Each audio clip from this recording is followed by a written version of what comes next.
Welcome to the Bacolod City Labor Partnership Podcast. We've got a fascinating deep dive lined up today.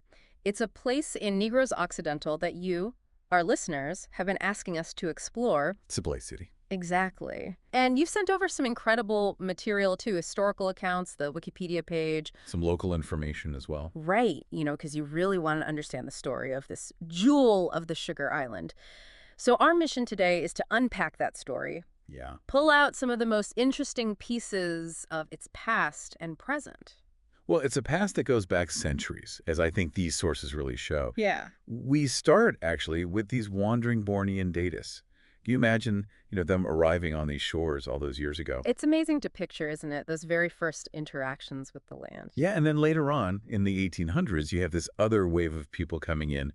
Visayan freemen, looking to escape Spanish rule, finding refuge in Sipalay. It seems like right from the beginning, it was a place where different groups were coming together. A real melting pot from the very start. And it sounds like they found a good spot for a while there near the Canmanog River. I think it's called the Naga or Sipalay River now. Right. And under the leadership of this guy, Basilio de Buin, he became their first cabeza, kind of like the local head man. Mm-hmm. The settlement really started to thrive. We're talking houses, a church, a plaza, a real sense of progress. Absolutely. The sources really emphasize this early prosperity. Mm-hmm. But then, of course, settlements near rivers, it's a bit of a double-edged sword, isn't it? Yeah, you get the benefits, but there's always that risk. Exactly. And that Sipalay River, well, despite all the good it brought, it eventually caused some pretty bad floods. To think that whole established community had to face such a powerful force of nature. It really makes you realize how vulnerable we are, doesn't it? Yeah. And they even lost their church and plaza to those floods. It's a stark reminder, that's for sure. But what's incredible, and it's something you see time and time again in Sipalay's story, is how they respond to these challenges. They didn't just give up. They made a collective decision to relocate, to move to higher ground across the river to the north. And it was de Buin himself, the leader, who famously cut down that first narrow tree in the new location. I love that detail. Really symbolic, isn't it? Oh, totally. And the original site where they lived before the floods, it's called Sipalay Diote now, like Little Sipalay. Oh, Little Sipalay, that's a sweet name. It's a reminder of where they came from, Right. their journey. Absolutely. And speaking of names, you mentioned something earlier that I know you were curious about. The name Sipalay itself. Oh, yeah. The origin story. Exactly. Right. The sources point to this local phrase, Sipalay, which means there is rice. And apparently, Chinese traders who were coming to the area, well, they had a bit of trouble pronouncing the R in pere, which also means rice. So Pare became Sipalay. Exactly. And because the area was known for its rice production, the name stuck. It's fascinating, isn't it? How trade and even these little linguistic quirks can shape a place's identity. Oh, for sure. It also tells you a lot about their early economy, right? All that rice attracting those traders. Absolutely. And it's not just the rice traders. The original inhabitants, the Tumandocs, they might have had Malay or Bornean roots. And then later you have those immigrants from Panay Island escaping the Spanish feudal system. So even back then, you have this mix of cultures in Sipalay. Yeah, it's like that blend is in its DNA right from the very beginning. And then when the Americans came along, well, by that point, Sipalay had become the biggest, most progressive barrio of Cauayan. And good old Basilio de Buin, he stayed a leader, became the first barrio delegado under the American regime. So still a key figure. And I think that whole period under American rule really fostered a sense of identity, of wanting to forge their own path. You're right, because in the 1920s, things start to shift. You get this strong movement for independence from Cauayan, and they even form this group, La Liga del Sur, the Southern League. And the people who led this charge, they were really something else. You've got Don Severo Alejano, Mariano Mueda Sr., Maximino Salvaron, Inocencio de Buin Sr., the son of the first cabeza, I think. Wow, carrying on the family legacy. Yeah. Armando Zaragoza, Basilio de Buin himself, and Alfonso Costioso. These are the people driving Sipalay's desire for self-governance. And the reasons they wanted to break away, it wasn't just some abstract idea. These sources spell it out. 54 kilometers, that's how far they were from Cauayan's Poblacion. And with no good roads, well, travel was a nightmare. And just imagine, mail service was so slow, letters could take a year to arrive, sometimes delivered by policemen. It's unbelievable. It's hard to even fathom that today, isn't it? It is. And it wasn't just inconvenient, it was holding them back, limiting their progress. It was clear that Sipalay needed its own local government, its own systems, to truly thrive. Absolutely. And it's amazing to see that they didn't just accept those challenges. They pushed for change. And you know what? They succeeded. On November 20th, 1948, President Elpidio Quirino proclaimed Sipalay a town, a separate entity. Such a pivotal moment, The culmination of all that effort, all that desire for independence. And their story doesn't stop there.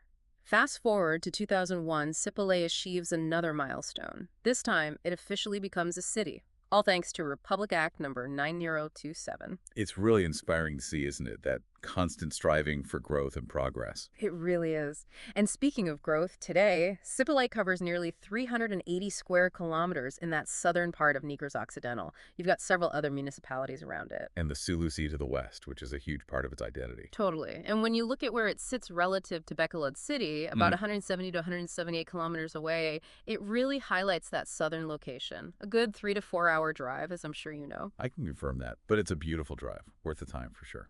Absolutely. And then the people.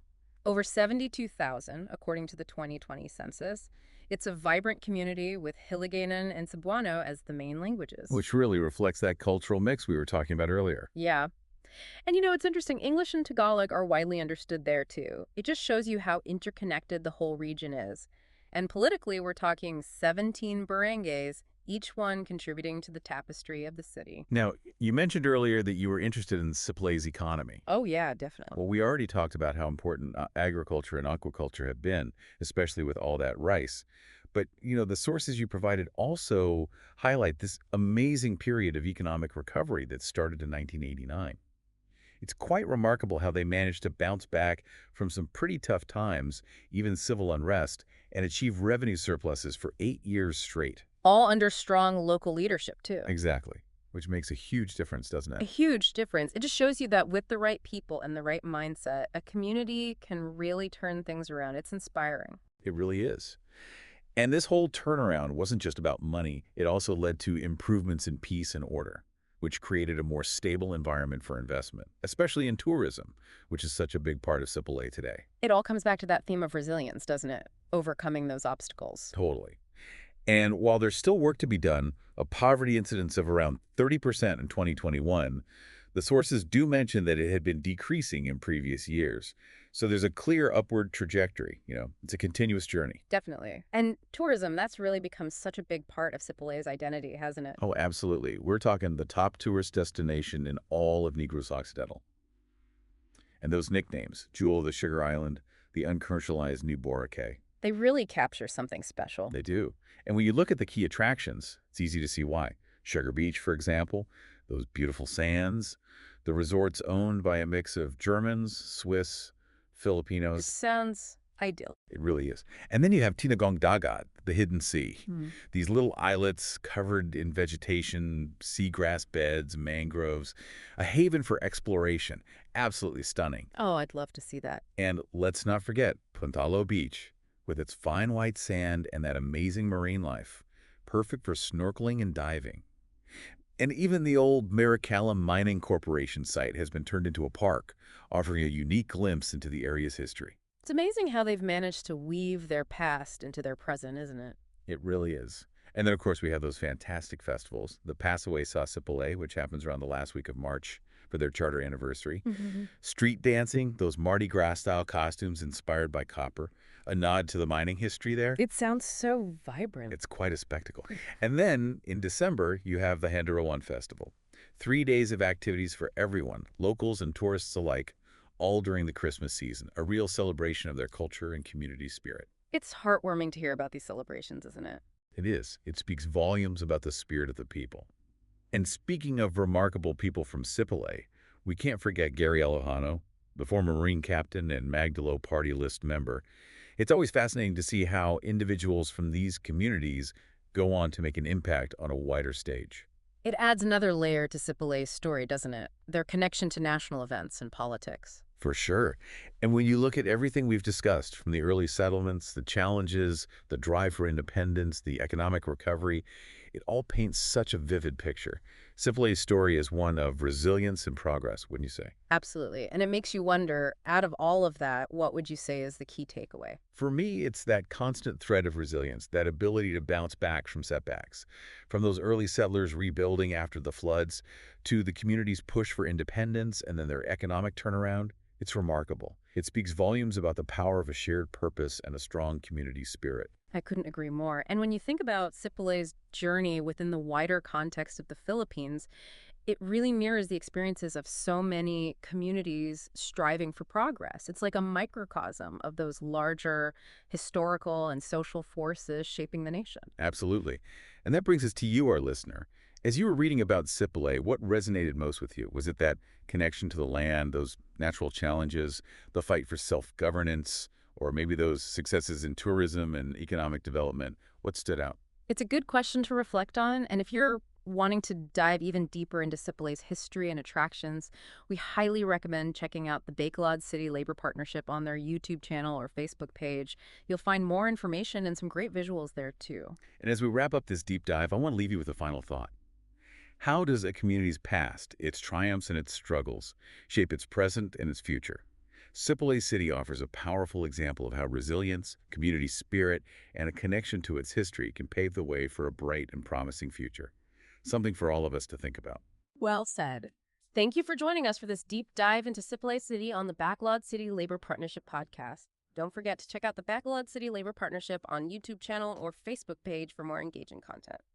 Thank you for listening to the Bacolod City Labor Partnership podcast.